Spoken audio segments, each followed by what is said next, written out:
Hello, guys. My name is PJ. Welcome back to StatX Radio. As you noticed, we were gone last week. That is because we were actually moving this to bi-weekly. We decided to actually fit more content within a shorter period of time and less often, just so we can actually have a more genuine conversation about more meaningful topics rather than just trying to find random things week by week. Anyways, this is what episode, Alejandro? I think it's 12, if I'm not mistaken. This is episode 12. We have a special guest today. Again, my name is PJ. I'm Alejandro, and I hate sand. It's rough, and it sticks with you. And my name is Paul, and I am one of the, earliest partners over at StatX. I've written a couple of the reviews, including our Devil May Cry 5 review and the Devil May Cry retrospective. I'm realizing that I sound just like the Devil May Cry guy, but I do more than that. You really do. Holy crap, you really do. He's Dante in the flesh, boys and girls. I wish, but I eat pizza and I sit around. That's what I got. I was going to say, you're only missing the motorcycle sword. That's about it. I'm missing about everything else besides that. I got a couple of gray hairs. That'll work. There you go. Join the party. Welcome out. Say your voice sounds great on Zoom, and I know you're just using a headset, so congratulations on having a great voice. So, I appreciate that my first appearance vocally is such a sultry and silky one. Oh man, you grace my ears. All right, so for people who are wondering why we have a special guest today, is we have a specific story, pretty much, kind of lining up. We're not going to necessarily jump right into it right now, but Paul used to be an employee where? At Gamestop. Yeah, for how long? Honestly, part-time was like 2 years, but then after that is every holiday time and every time they really needed me for the last like 7, I think. Yeah. Nice. So you've been around for a while. Let's say you've gone through the circle of life, per se. Oh, crap. Canceled. Sorry. So, but yeah, speaking of canceled, for anybody who hasn't heard, GameStop announced that they're laying off 200 stores within the next people, stores. Stores. Yeah. Low performing stores. So let's put it this way: probably 3 people per store. Ooh. Yeah, but you're not wrong. Yeah. 3 people are gonna try to keep telling you, hey, you can always get the used copy for $5 less, and you can sign up for the Power-Ups reward card and your Game Informer subscription, which, by the way, we laid up half of the people there. And I forgot about that. Alejandro, you could work there. Yeah, you can work there now. You're shooting some really nice spiels right there. You got the words exactly right. There was nothing better than going with my friend Josh, who always liked to go browsing there, and people were like, hey, Shadow of the Colossus is coming up. Do you want to buy it? And I mean, like, I already pre-ordered it digitally. Oh, burn! Yeah, that's something that I felt bad. So the only good experience I've had of GameStop in a hot minute was when I was trying to. I think I told you this story, Alejandro. I don't recall if I said it on stream, but about my whole fiasco with vintage stock and how about I got banned from the Yukon store. I don't think I've ever heard that story. So, man, that's a long story. Let's see what's. We can save it for another time. I can do a nutshell, but it involves GameStop. So I was trying to sell my Xbox to get a PlayStation because Persona 5 was about to come out. Okay. And so I was trying to sell my. Recent. Yeah, so 2 years ago. Which crazy to me, Persona 5 came out 2 years ago now. Right? But yeah, it's sort of shocking that it's only 2 years. Yeah, only 2 years? It feels so much like earlier. Yeah. It's technically 3 because it came out in Japan earlier, but it doesn't count for us. So keep going. That doesn't count. Yeah, well, by the time we get the new one, it will be 3 for us. Regardless, so I was going to sell my Xbox.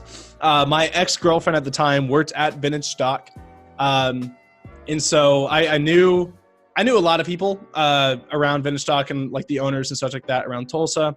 For a while there, if you were like in a relationship or part of the family of somebody who works at Vintage Stock, you can use the discount, but it's like a family discount, so it's a lot less. So that comes into play here in a second. So I was at Vintage Stock trying to sell the Xbox, and I was trying to buy a PlayStation. They were selling the PlayStation Slim with Uncharted 4 for $385. That sounds like robbery. It was. No, yeah. Yeah, you that's like $299. You got it too. No. It was less than that. It was supposed to be $199. That is how much they listed it on their website used, because it was a used one. And so that's how much it was, like $199, $220, somewhere around there. It's been a while. Anyways, but I know it was not $300. And so I showed him on the website, like, oh, this is how much it is. And the guy's like, oh, let me go ask my manager. And the manager comes out and is like, sorry, sir, I can't sell it to you. I have to sell it to you at that price, $300 some. And I was like, but your website says it's $299 or it's less than that. And she's like, sorry, not doing it. I'm like, fine, whatever. So I try selling my games, my Xbox games to them. They buy a few. And then on top of that, oh man, this is going to take forever. I'm going to really roll this together real fast. So long story short, I'm selling stuff. I'm trying to sell my Xbox. They're not buying it for the price that I necessarily want. And I was like, I don't want to go to GameStop. They're going to give me a worse price over there, which is across the street. And so I'm freaking out, and I was like, fine, whatever. I'll sell some games, and I will buy some Pokemon cards. So that's the time I was playing Pokemon. I try to use the discount, and she comes running out and freaks out at me. The manager starts yelling at me, like telling me to get the hell out of her store, in quote, like yada, yada, yada, yada, yada. I'm so confused. I'm like, lady, I have no idea what you're talking about. I'm just trying to buy Pokemon cards. She's like, first you're trying to scam me out of the cost for the PlayStation, which, by the way, she like was mispronouncing a lot of these games and stuff. She obviously does not know anything about what she's working in, the field she's working in. So it was pretty bad. But she was just yelling at me the entire time. She's like, get out of my store. I don't want to see you ever again, blah, blah, blah, blah, blah, blah, blah. And I'm like, I'm okay, sorry, geez. And so I left. Well, I was trying to sell a copy of Twilight Princess. The guy who was working there wanted to buy it, so he met me out on his break to buy the game out in the parking lot. I went across the street to GameStop, and it was the nicest, most like awesome experience I had with game. What the heck was that? I just chuckled. Oh, nice. It was a nice twist to the story. Yeah, it was like the nicest experience I've ever had with GameStop. I went over there, and the guy was like, yeah, well, we'll buy your Xbox, we'll buy these games. And he was like, here, I'll let you buy this PlayStation 4. It was like, the right price. And then on top of that, he was like, I'm not supposed to do this, but I have a few coupons for like buy one, get one that we had a while ago that haven't necessarily expired yet. So I'm just going to go ahead and do that for you. And interesting. So I ended up getting the PlayStation and like 8 games with it, whereas I would have only gotten the PlayStation if I went with Vintage Stock. Guy was super nice, great. I come back to, this is the wrap up of the story. I come back to Tulsa, find out that the guy at the Vintage Stock who bought me the game for me got fired because he went out to talk with me outside of the store. Whoa. This ain't funny. And then the lead guy of all the Vintage Stocks in Oklahoma area called me on my cell phone. Wanting to talk to me about this. And I'm like, okay. And so apparently the code that I used for my ex-girlfriend, she hunted the person down. Whoa. She hunted her down and tried to get my ex-girlfriend fired for me trying to just use a discount that I thought I could use. And Jordan, her boss, wasn't very happy about it, but he was just like, whatever. This worst part about it is that he actually trained the Yukon store. And so he actually had to go back and retrain that entire store for 3 weeks away from his family. So he was mad about that because it was my fault. It just happened to have been me. It wasn't necessarily like my fault. I was just trying to buy a freaking console, and I wasn't pushing her or anything. She just went AWOL, and I looked at the guy working the cash register, and he was like, dude, I don't know what's going on. Like, I'm sorry. I'm just like, yeah. So he lost his job. So she was trying to get my ex-girlfriend fired. On top of that, she did fire one of her own employees because he bought a game in the parking lot on his break. So yeah, that sounds preposterous. Super scummy lady. And I pretty much just told the guy, I was like, you honestly shouldn't have hired her. Like, you shouldn't keep her on if she's just going to yell at a random person just trying to buy something. Like, I wasn't pushing anything. I didn't have like 40 coupons on me. Like, here, I'm going to use this, and this, and this. I was just like, You were trying to get the freaking console that was listed in the website. Yeah, that's why I went in, because I saw it on the website, and they said they had one in stock, and the sticker was dated for like 8 months before that. And so I was like, this is really old pricing. And she was like, that's the price I'm selling it at. And I'm like, but it's priced 8 months ago. She's like, I don't care. And I'm just like, I'm going to go across the street to GameStop instead, right? And she's like, be my guest. And I'm like, all right. I was like, see ya. So yeah, that's the really only good experience at GameStop. And the very on the other hand, one small memory, one of my first memories of GameStop ever. I was a small kid, holidays, a grandma was trying to buy a game for her grandson. And one of the clerks was like, hey, you may as well just take a floppy disk and pee on it. It's the same game. And I was like, I don't know why that quote stuck with me for so long, but it was just so vulgar. And he was talking to like an 80-year-old lady. And that's actually amazing. And then, and she was just like, oh, how dare you? And just walked out of the store. And I was like, interesting. That's my first experience. I'd say that's on a lighter end, honestly, on some of the interactions I've seen. I mean, there's it's ma'am. I mean, that's a pretty. You'd rather pee on a floppy disk, ma'am. Yeah. Damn. Anyone remember EV games? Oh yes, I do. Man. They still exist. I think they're still in Australia. I don't know if they're anywhere in the US, but I remember buying a lot of GBA games when I was younger, traveling. And I used to think EV Games was better than GameStop just for the store being relatively cleaner. Yeah. Because every GameStop that I would go to, and this was in Florida, it always felt like there was an overflow of game cases buying for space there. I remember that's how I found Shinobi and Minority Report on PS2 one time. They were like literally next to each other trying to stand because they were all smushed together. I was like, oh, these two games are smushed together. Huh. Minority Report. Is that the Tom Cruise movie? Oh, no, it's the game. I actually, true story, I remember pre-ordering some of my most favorite games of all time from EB Games. Smash Brothers Melee and Dragon Quest 8. I pre-ordered Dragon Quest 8 at EB Games. That's the only thing I remember about you pre-ordered when you were like 6 or 7. Yeah, 7. Yeah, because Melee 2001? Dang. Yeah. And Dragon Quest, which one you said? Dragon Quest 8. Dragon Quest 8 was on the PlayStation 2. Yes. The one with the one with the big box and the cool art, if I remember. Yeah. Love that game. Yes.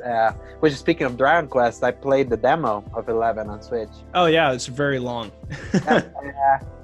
I'm out. Yeah, it's a long game.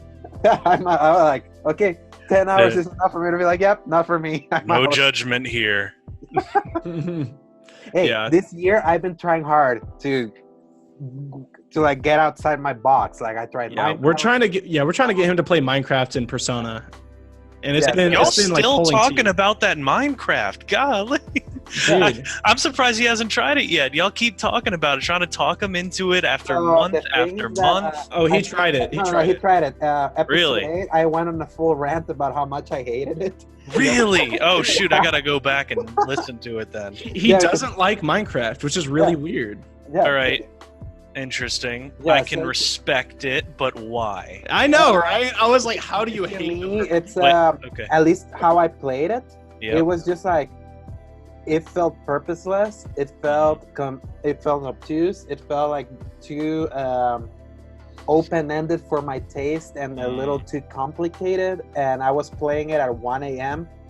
the night before I was about to fly back. That'll also do so it. It was like the perfect storm of shit all together to be like, yeah, I'm not feeling this. And then I saw that my dad had it in his computer installed randomly. I was like, oh, he has it. Okay. Gonna try. I'm gonna push through. After 2 hours, I was like, nah, not for me. Like, it was like, I can't. I've tried.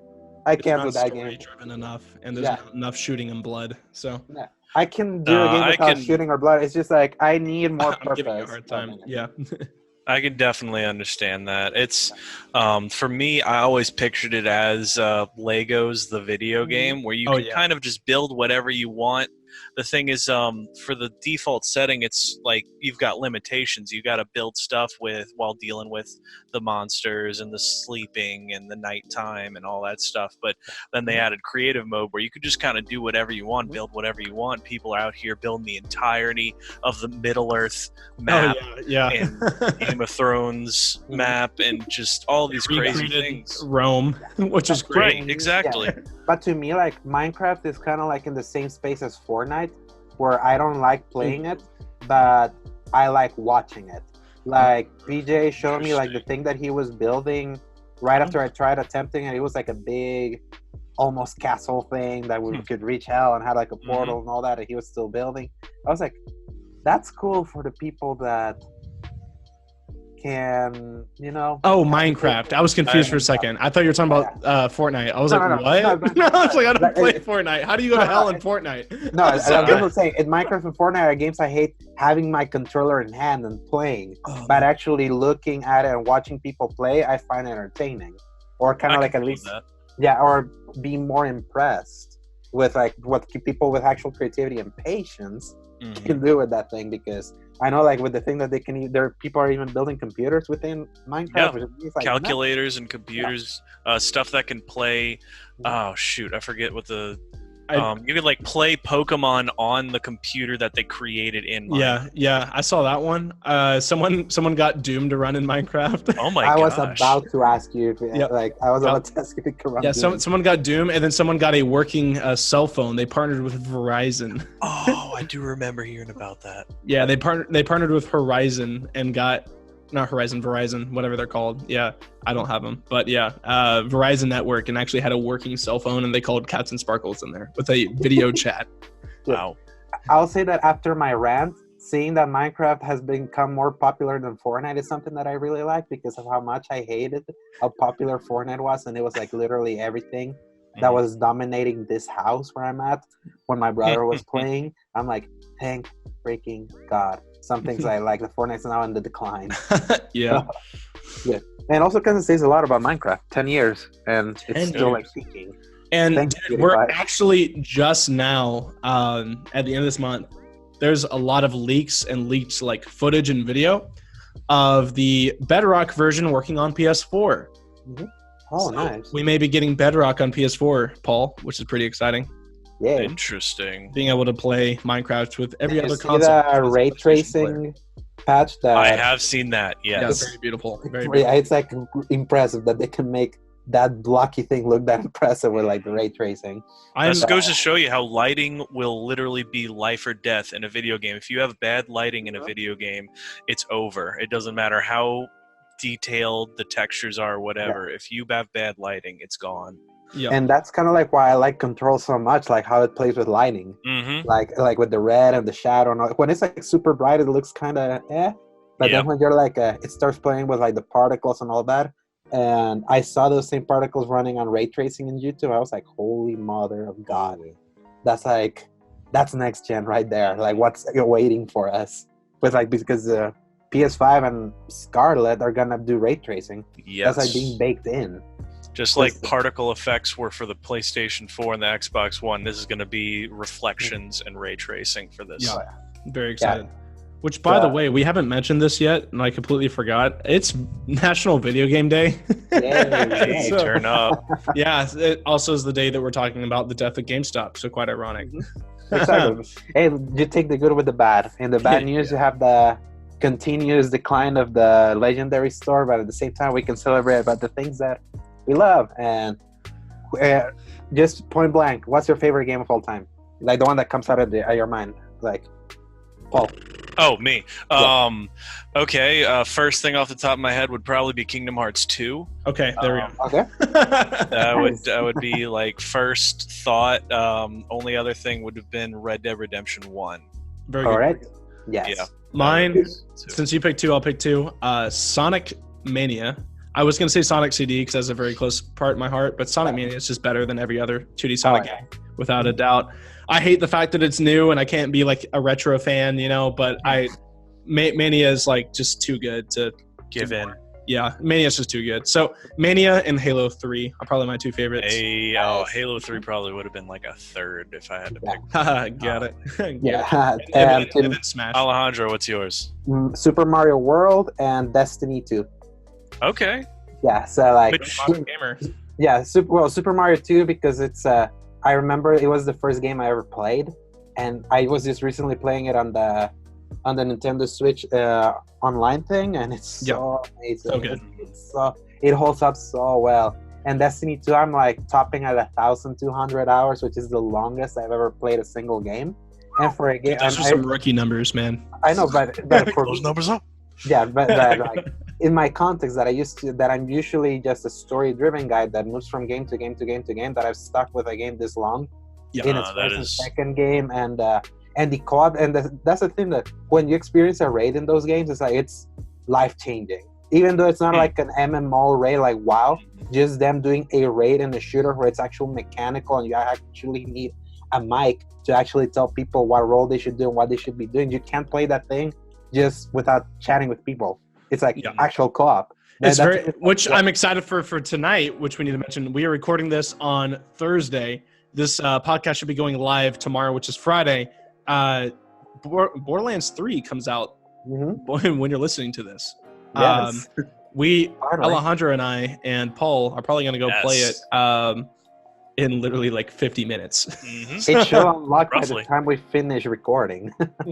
Yep, I have it downloading right now. Yeah, but just going back to the thing that, like, something like Borderlands is about usually just shooting at enemies and usually finding the best weapons. Hordes and hordes. Yeah. That's not what Destiny does. There's it's more complex. So the complexity of that thing and the hours you can take playing a raid and fulfilling it. Just imagine like a Zelda temple with no hand holding, with 6 people, and combining all of it. It's like that's the thing that sticks with me. I have one request for the stream tonight. Alejandro, please do not mention Destiny 2 because you and Sam. I won't. Oh yeah, I know. I'll try not to. No. Sam is even crazier about Destiny 2. Okay. So I'm telling you, please don't talk about it. You guys will not be quiet. I'll show up for like 3 minutes just to mention it and then leave. Like, hey, do you guys play Destiny 2? Hey, y'all guys played. How about that Destiny 2, guys? Click. Yeah. Then you're not gonna stop hearing about it come October 1st when free-to-play launches. Okay, that's what I was gonna ask on what day that actually was, because October that's 1st. Very interesting. I want to try that out. Oh yes, and the best part, they're gonna level up everyone to the same level. So you don't have heard to about learn that, anything. and I was curious. Yeah, so like the base power level is 750. I love you, Bungie. No, they literally are like, free to play, and you don't even need the expansion. You can even buy like the battle pass. They're introducing a battle pass for $10 to get all like the cool rewards without even having to get the expansion, and you can do everything else like getting the new multiplayer maps. All right, I'll check it out. Have they mentioned how they're going to sustain themselves by going free to play? I know the expansion is going to stay paid. They're going to have the battle pass now. Yeah. Right. So that makes me wonder, how are they going to pay for it? They're doing skins, like they're called ornaments, so you can like decorate League your Legends style. Yeah. Okay, so cosmetic stuff. They're doing a battle pass. They're calling the season pass because they have been doing this seasons thing.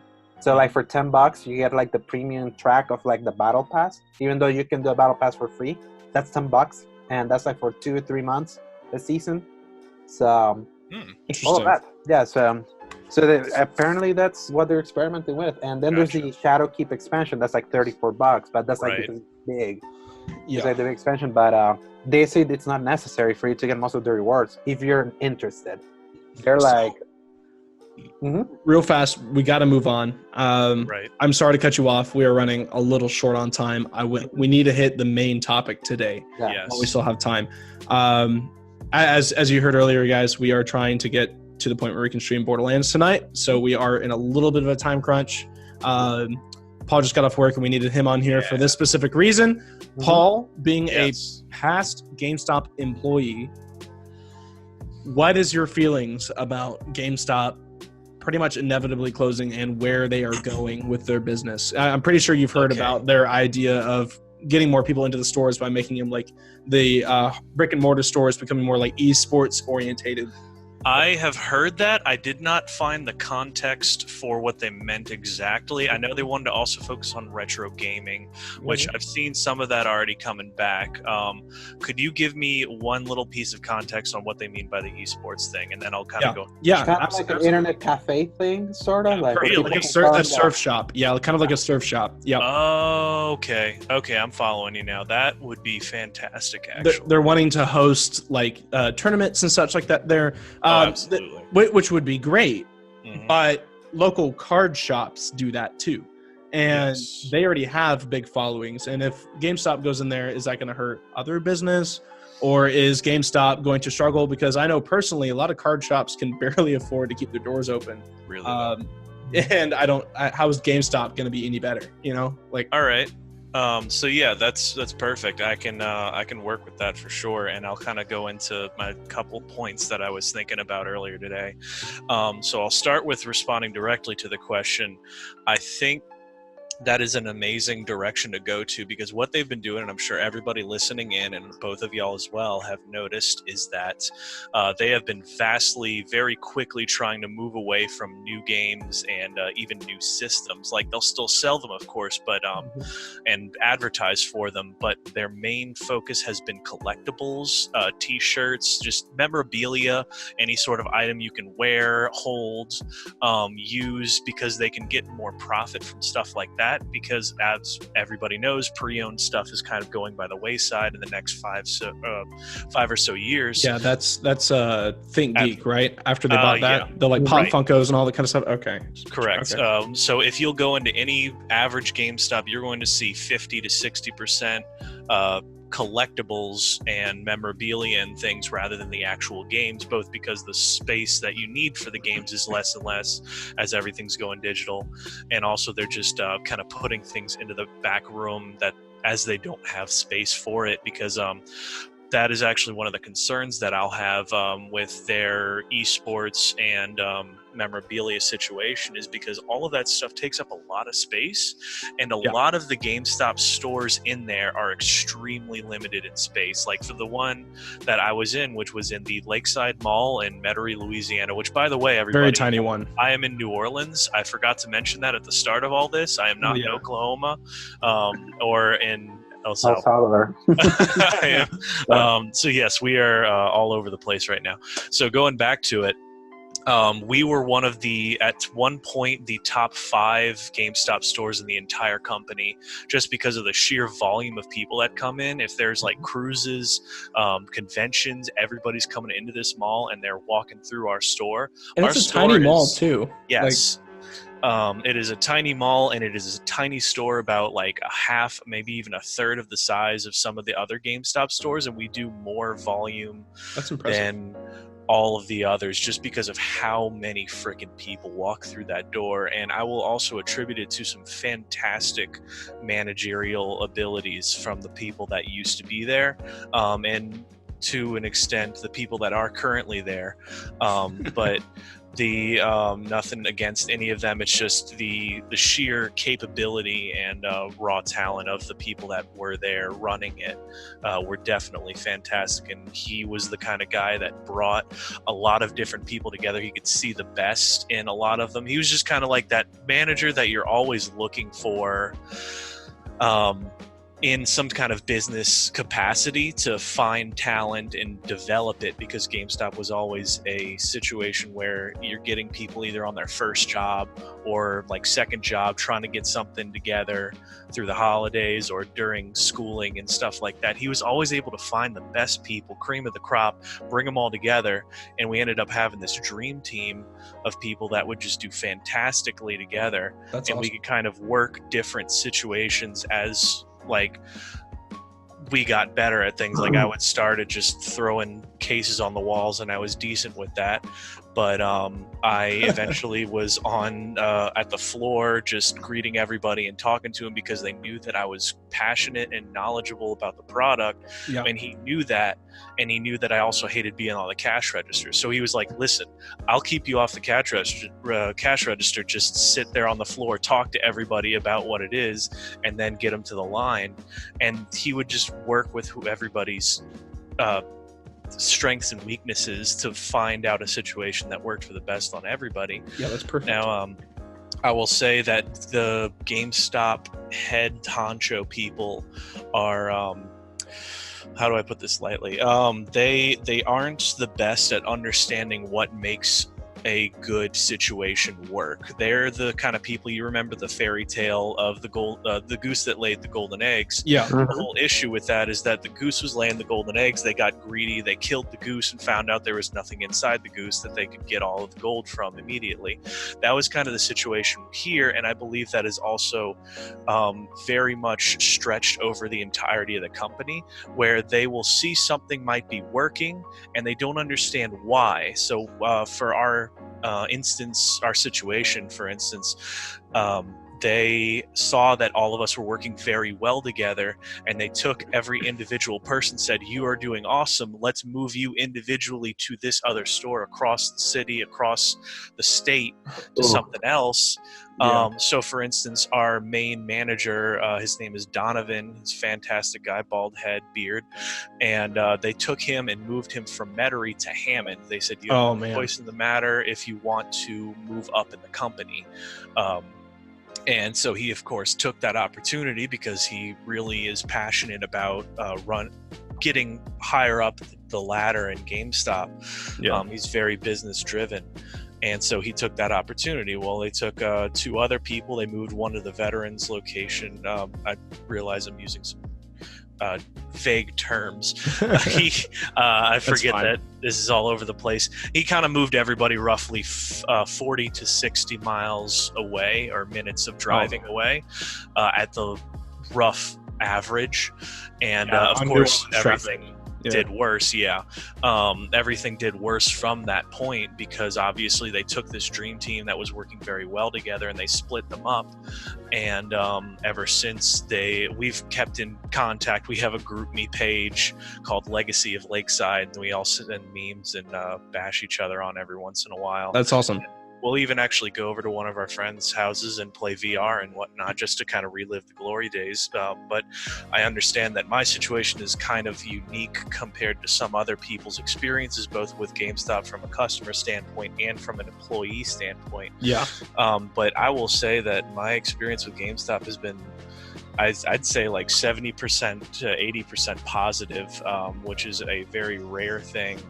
And not just as like an employee finding the best people, but finding just the way that they do things as like kind of not necessarily a necessary evil, but they provide a service of not just giving people an easier way to offload obsolete equipment and games, but also a place for a lot of people that are either socially awkward or kind of really trying to understand where they fit into society, and kind of bringing them all together and giving them this opportunity to interact with each other, which you would think would end horribly, but it has actually brought out the best in a lot of people I've watched come in and out of that store. I was about to say, like, that's something that I noticed a lot myself. When I was in college, I'd go to card shops a lot, and I'd play League of Legends on their like little surf shop area, or play like Magic the Gathering or Pokemon trading card game or something like that with people. And that's pretty much like a similar atmosphere. And I'm really glad that it's something that GameStop is like seeing and really grabbing onto with their esports thing, which, by the way, I was going to actually answer kind of a thrown up question earlier that you said. They are wanting to focus more on game sales, not in store. They're trying to push more online and selling through Amazon and stuff like that. Interesting. And producing more of their own stuff, kind of like they did with Song of the Deep. And focusing some brick and mortar stores in bigger cities dedicated specifically to esports and online play, kind of setting it up kind of like a Windows store, and then getting people in there to sit down and play, which would be quite nice. I feel like they're not going to do that as much in malls. I think they're going to do that more on like the actual, like I said earlier, brick and mortar stores, where they can actually expand a little bit and kind of sell some food maybe or something, get some people in there sitting down playing some games, rather than in a mall where it's really freaking loud, Right. So like the Microsoft store, and specifically the Microsoft store. I feel like that's kind of just something that they're looking at doing. I know that they specifically on their report, they said they wanted to focus more on their website and online sales, producing more stuff, coming together with a lot of other people. Now that I think about it, which by the way, we only have a very short time left of this meeting. And so I'm going to wrap this up super fast by asking pretty much one more question, and then I'm going to say something one last time, and then we'll kind of say our goodbyes. You said earlier you enjoy the direction that they're going. You think that's a good idea. Do you think that GameStop's inevitable closure is inevitable, or do you think that GameStop could somehow salvage itself in the foreseeable future, or do you think this is a put it kindly, a business kind of holding on to its last thread? Thinking they're going to blockbuster themselves. Yep, I was literally about to say that. So to give you a concise answer to that, I will start by saying, no, I don't think it's inevitable. I think they need to play some really important cards. This is that last stage. They need to put down everything they got. They got to throw down those draw fours. They got to hit those reverses. they gotta hit the quick time events exactly right. Yeah, I was gonna say, because like no one's giving them money either. Like no one wants to buy the company either. So yeah, their stock was like in the tank. Right, but I will say, first of all, their stock may be struggling. I still think there is a chance for them because they're doing all the right moves so far. They see that it's not working right now, and they're like trying to switch. Instead of slamming the brakes and causing more trouble, they're really trying to change a direction, and I can respect it personally. I don't know if it's going to be enough at this stage. I think I'm hopeful personally. I'm more of an optimist anyway. I think that this kind of attempt is going to be something that might help. They've already said that they're not going to be making money for the next 3 or 4 quarters at least. Maybe reaching into a couple of years, 3 years maybe, but they know that, and they've like straight up told the public that, which means that I think they're confident enough that they're like, listen guys, we're not going to make money immediately. This is like the investing stage of a new wave of what GameStop is going to be. And I think if they execute this the way that they think it's going to go, I think they can save it, and I think they can turn GameStop into something completely different than what it is. That being said, I believe unless they make some drastic changes in their leadership, it's not going to happen. It's going to be the situation of the captains of the ship, all of the old people that have been running that company for as long as they have. They're going to hold fast to their big bags of money, and they're going to sink straight to the bottom of the ocean with their company, which is really sad to say. But I do also believe that the kind of service they give is going to, I wouldn't say rise from the ashes exactly, but is going to transform or be reincarnated into some other company that is going to do something like that. It might be those trading card companies, something like that, but there's something that is going to step into that role that GameStop is going to miss if they misstep right here. Let me add something. Totally change. No, but before you do.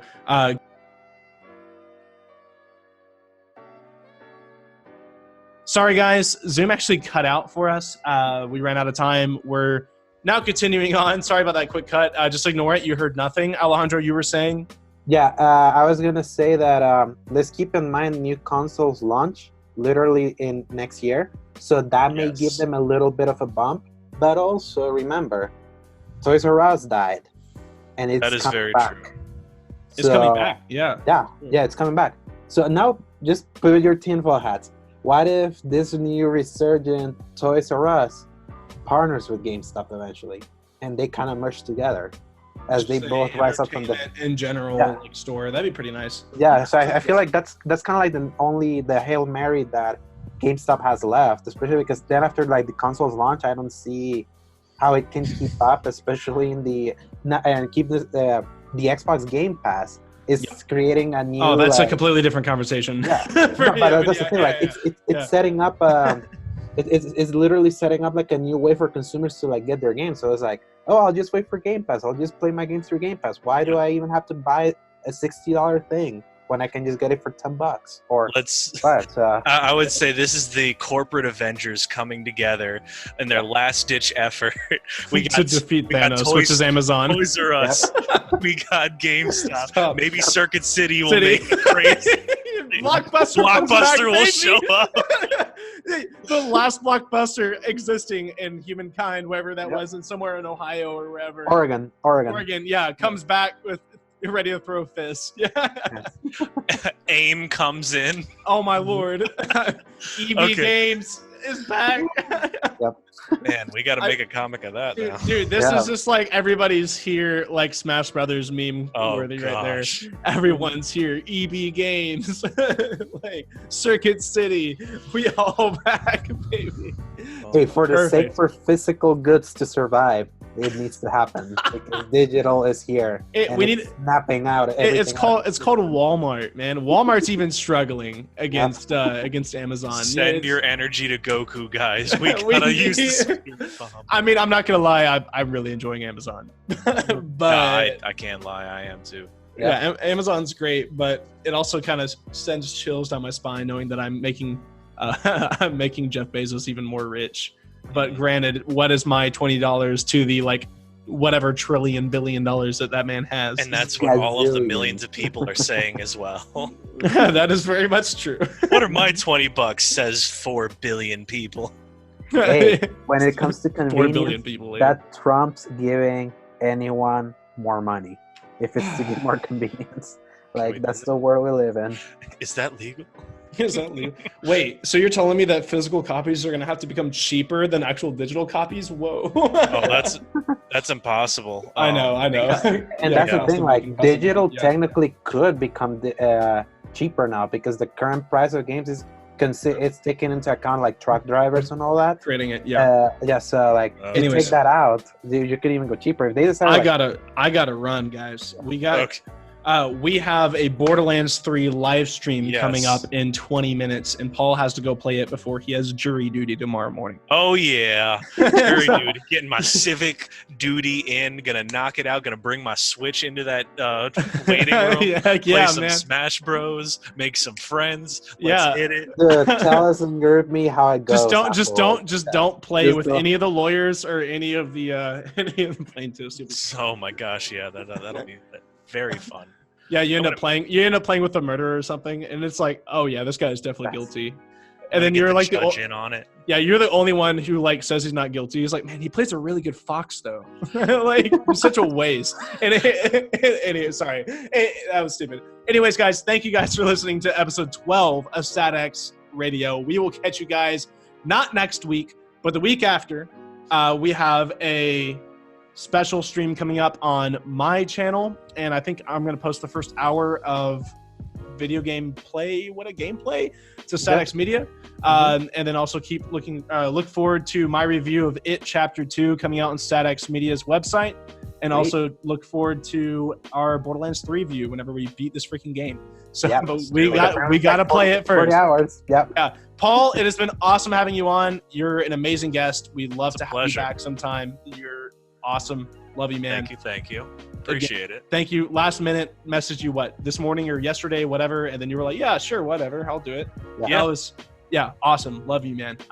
Thanks for your comments. Great voice. Man, it's just I just want an hour-long ASMR of you reading Lord of the Rings into my ears. It would be my pleasure. Oh, Lord, please. Oh, man, that would be amazing. Go read Lord of the Rings. That sounds fun. All 3 parts without stopping. StatX ASMR. Oh, please. Hosted by our boy Paul. Anyways, my name's PJ. I'm Alejandro. And I'm Paul. And thank you guys for tuning in. We are signing out. Catch you guys 2 weeks from now. Bye-bye. Adios. Adios.